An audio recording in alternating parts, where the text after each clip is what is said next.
unfortunate working formula with the current president. What have you advised him? Because the country appears to be teetering towards, it's on the brink of precipice, so to speak. So what have you said? What have you advised the president? Because it appears the country is being turned into a police state, or what you can say it is teetering towards a failed state.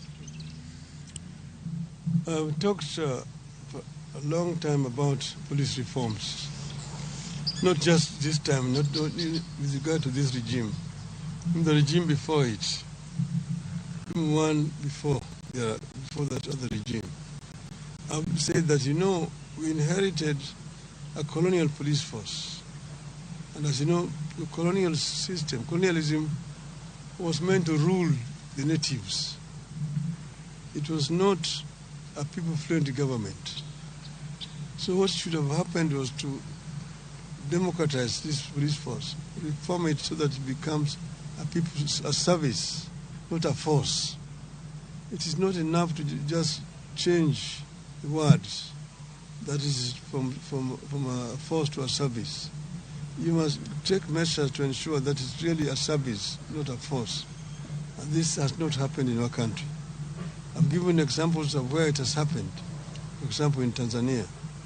And you see a police force which is people friendly and also not trigger happy. About the minister you're talking about, I said it was totally out of order. And they apologized to me. They apologized to me and to the people.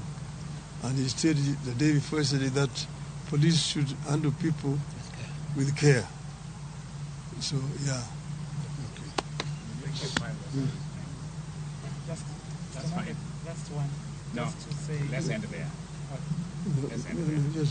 Oh, okay, thank you. I just wanted to know and find out. My name is Santo Lale from Citizen TV.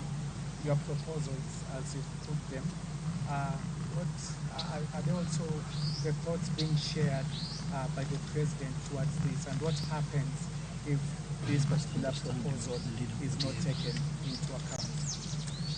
Well, I've addressed the nation, and the president is part of the nation.